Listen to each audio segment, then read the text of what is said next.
10월 28일 수요일 아침 신인규 기자와 함께하는 이슈 레이더입니다. 안녕하세요. 안녕하십니까? 자, 오늘 키워드 보여주세요. 4가지 키워드 갖고 시작하겠습니다. 오늘 장에서 영향을 오늘 장에 미칠 만한 키워드 예산안, 현대차, 삼성전자, NC소프트 순서로 보겠습니다. 첫 번째, 어제 내년도 예산안을 정부 예산안입니다. 나중에 이제 가감이 되겠습니다. 뭐 국회 가가지고 어쨌든 확정을 했단 말이죠. 677조 원이었죠. 네, 정확하게는 677조 4천억 원으로 책정이 됐고요. 올해 예산 대비 3.2% 증가한 수준입니다. 이 3.2% 증가했다는 숫자가 무슨 의미냐 이거부터 좀 따져보겠습니다.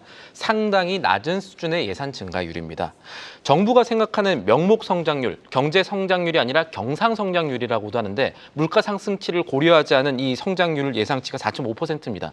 그러니까 물가 상승 고려 안 했던 성장률보다도 낮은 수준이고 정부 지출로 성장률을 끌어올리려는 전략은 이 숫자 고려하면은 정부가 취하지 않겠다 이렇게 해석할 수가 있겠죠. 이 기조를 유지하면은 GDP 대비 관리재정 수치 적자 비율이 올해 3.6%에서 내년에는 3% 아래로 내려가게 되는데 이거 무슨 의미가 있냐면은 정부가 이제 법으로 나라비 상한을 지금 정하려고 하고 있습니다. 이것을 재정준칙이라고 합니다. 이 재정준칙 법제화를 염두에 두고 지금 이런 예산을 짠 것 아니냐라는 해석이 나오고 있고요.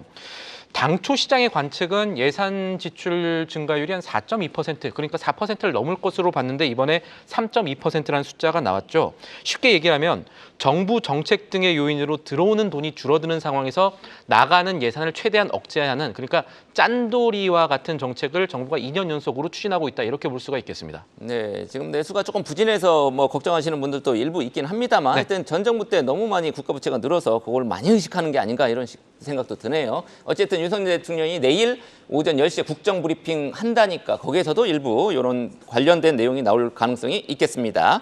어쨌든 어제 예산안 확정한 것 중에서 우리 주가에 영향을 끼칠 만한 요인을 조금 꼽아봐야 될 텐데 어떻습니까? 네. 세부 섹터들로 봤을 때 일단은 건설주한테는 그렇게 좋지는 않을 것 같습니다. 아, 그렇습니까? 이번에 이 예산안이 3.2% 증가라고 있지 않습니까? 그런데 우리나라 예산할 때 12개 부분을 따집니다. 근데 이 12개 부분 가운데 유일하게 예산이 줄어든 곳이 있습니다. SOC라고 해서 사회 간접 투자. 그러니까 이 건설이라든가 공공주택 영향받는 이 SOC 부분인데 이게 올해 대비 1조 원 가까이 축소가 됐거든요.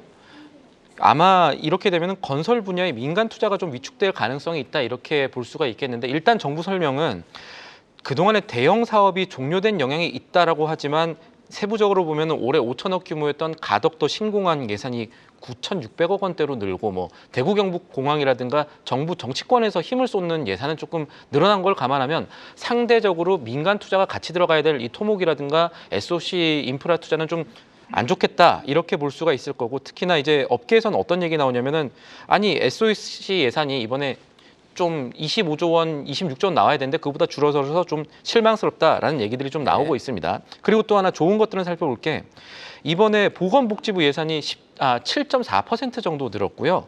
바이오헬스 R&D 예산, 그동안에 R&D 줄어든다 하다가 이번에는 제가 조금 늘어날 수 있다고 말씀드렸는데 바이오헬스 R&D 예산이 좀 많이 늘었습니다. 17.8% 늘어났습니다.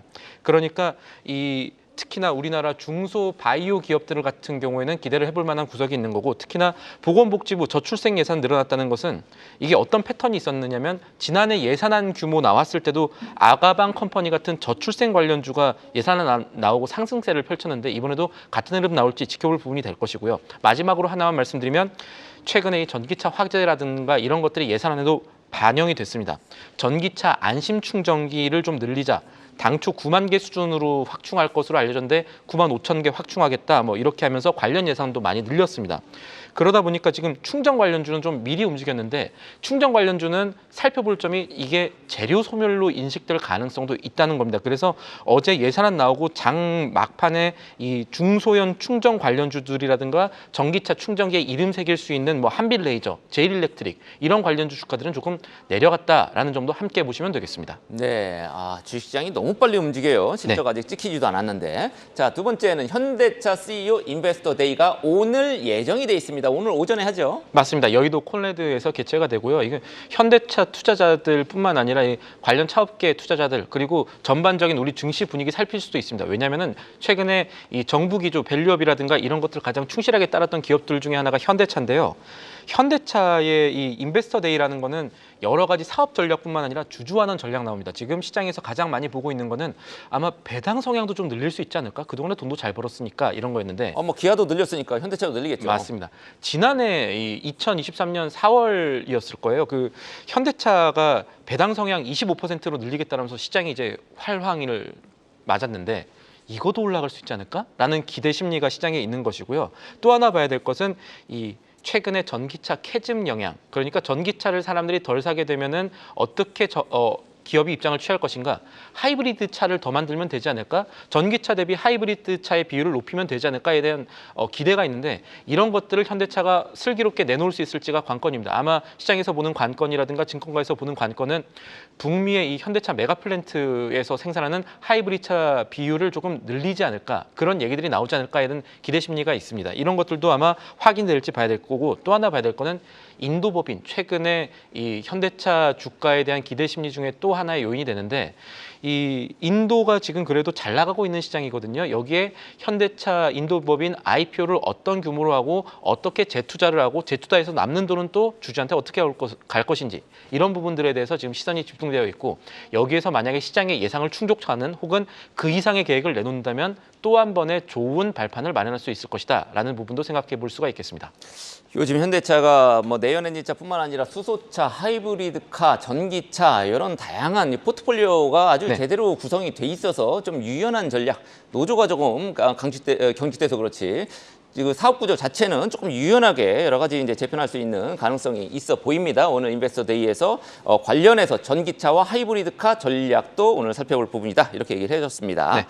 자, 다음으로 삼성전자 얘기로 넘어가겠습니다. 삼성전자 주가가 어제도 조금 하락하는 것 같더라고요. 요즘 별로 좀 안 좋긴 한데 어제 좀 새로운 내용이 나왔죠. 퀄컴 얘기였던데. 맞습니다. 지금 현대차가 아니죠. 삼성전자, SK하이닉스 어제 안 좋았던 것은 엔비디아가 이제 연관이 되어 있는 것이고 엔비디아를 떼놓았을 때 삼성전자가 뭐 하고 있느냐라고 했을 때 새로운 소식이 전해졌고 이 의미들을 좀 살펴봐야 될 것 같습니다. 삼성전자가 퀄컴과 이 차량용 반도체 부분에서 처음으로 합작을 하기로 했습니다. 정확하게 보면은 이 차량용 D램 메모리죠. LPDDR4X를 공급하겠다, 퀄컴에 공급하겠다 이렇게 밝혔고 그렇게 되면은 이게 퀄컴이 운영하고 있는 프리미엄 차량용 반도체 솔루션에 삼성전자의 D램이 들어가게 된다가 되는 건데 그럼 지금 세계 자동차용 D램 시장 규모 어떻게 되느냐 아니면 전망 어떻게 되느냐 이걸 함께 살펴봐야겠죠. 세계 자동차용 D램 시장이 아직은 그렇게 크진 않습니다. 연간 지난해 기준으로 한 35억 달러 정도 되거든요. 우리나라 돈으로 환산하면 4조 원에서 5조 원 사이의 규모인데 연평균 성장률 전망이 꽤 좋습니다. CAGR 그러니까 연평균 성장률이 16% 정도 될 걸로 보고요. 그렇게 되면 5년 뒤 2028년에는 시장 규모가 한 74억 달러 정도 거의 10억 달러 가까이 10조 원 정도 될 것이라고 예상이 되고 있는 성장성이 있는 분야인데 이 삼성이 현재 세계 차량용 메모리 시장에서 2위거든요. 1위가 마이크론입니다.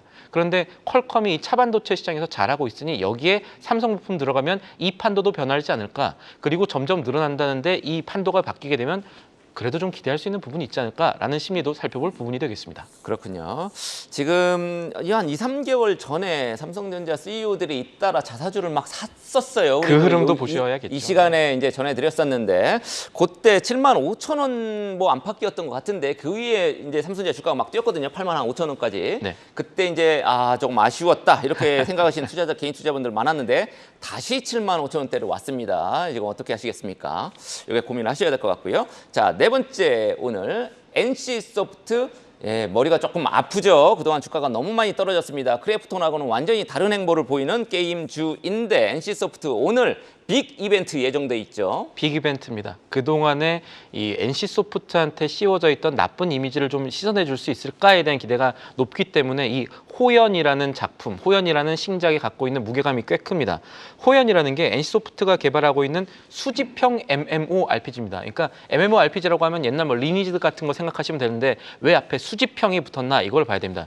최근에 트렌드가 특히나 모바일 같은 곳에서 그 사람들이 핸드폰으로 가차라고 해서 뽑기로 예쁜 주인공들 뽑아서 운영하는 그런 것들이 트렌드가 됐거든요. 여기에 좀 발을 맞춰보려고 하는 심리가 NC소프트의 내부에 있었고 리니지를 좀 벗어나 보자라는 심리가 있었고 그게 반영된 게임이 이번에 나오는 호연입니다. 한국이랑 대만에 오늘 공개가 되고요. 어제 미디어 간담회를 했었습니다. 거기다가 NC소프트의 거의 마지막 흥행작이 아닌가라고도 볼 수 있는 블레이드 앤 소울의 그 세계관과 IP를 좀 활용한 부분이 있고요. 이게 저렇게 귀엽게 생긴 캐릭터들이 막 칼 들고 싸우네. 그동안에 NC소프트는 좀 그 팔등신의 그런 캐릭터들이 싸우고 또 주 연령층도 사실 높았던 게 사실인데 이렇게 귀엽게 만들었다는 거는 타겟층이 그동안의 리니지는 아닙니다, 여러분. 이렇게 보여주는 것과 같겠습니다. 그래서 이 2030 혹은 1030이라고 불리는 주 게임 이용자들 얼마나 마음 잡을까가 관건인데요. 또 하나 살펴볼 게 이게 NC소프트가 호연 출시뿐만 아니라 최근에 그 인적 쇄신하고 난 다음에 계속해서 신작 내놓는 흐름이 빨라지고 있습니다. 10월 달에는 그 NC소프트가 아주 그렇게 반응이 좋지 않았던 게임이긴 한데 TL이라는 게임에 대해서 좀 많이 고치고 글로벌 업데이트해서 론칭하기로 한 것도 있고요. 4분기에는 블레이드 앤 소울 2 중국 론칭도 있고 여러 가지 상당히 빠른 속도로 신작을 론칭하고 있는데 증권사들 의견이 좀 엇갈립니다. 한국투자증권 같은 경우는 아직까지는 좀 봐야 된다면서 NC소프트에 대해서 투자 의견 중립을 유지를 했지만 보통 중립은 매도죠. 현대차증권 같은 경우는 시장 반응이 조금만 와도 유의미한 투자 심리 개선이 있을 수 있다 이렇게 받기도 했고요. 네. 유한타증권 같은 경우는 최근에 이 호연 신작 발매에 앞서서 목표가를 기존 대비 약간 상향한 26만 원으로 책정을 하기도 했습니다. 네, 잘 들었습니다. 지금까지 신인규 기자였습니다.